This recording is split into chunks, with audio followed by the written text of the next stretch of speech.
a lot of questions because we want to know kind of what your vision is, when you started this, how do you want this to be executed and all that kind of stuff. So I kind of want to dig into that a bit more.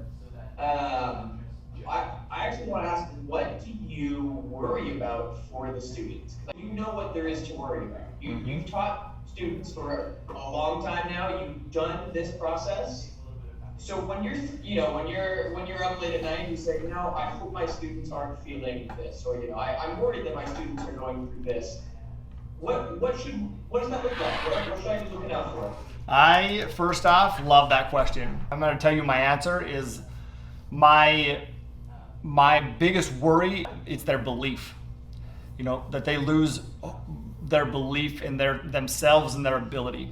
And so I want to continually, my vision is to continually provide resources, tools, training, support, anything to help enhance their belief, because belief is behind everything. It's a universal law. Like, it is a universal law of belief that when we believe something, in fact, in my Evernote, I wrote up this whole thing about belief, and I typed in belief to pull it up, and I'll even read it to you, okay?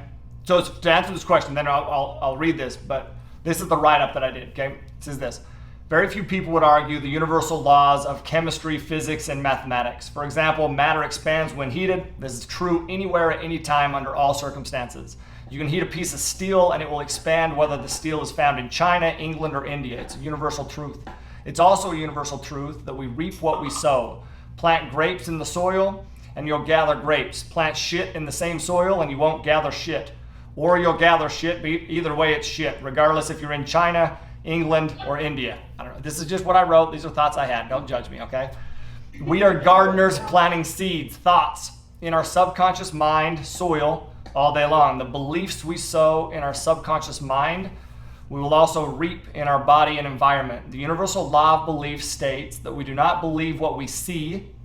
We rather see what we have already decided to believe.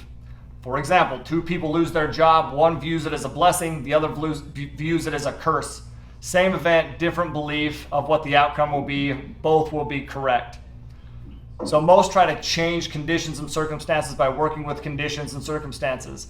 But so there's the key, right? In order to change external conditions, you must change the cause. Belief is the cause. That's the cause.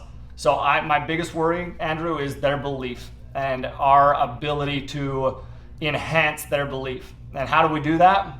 We let them know that we believe in their ability. We give them resources to help them now begin to gain more trust in their ability. Like, when they start making traction, their belief grows. If they stay stagnant, their belief, it's not just grow or stagnant.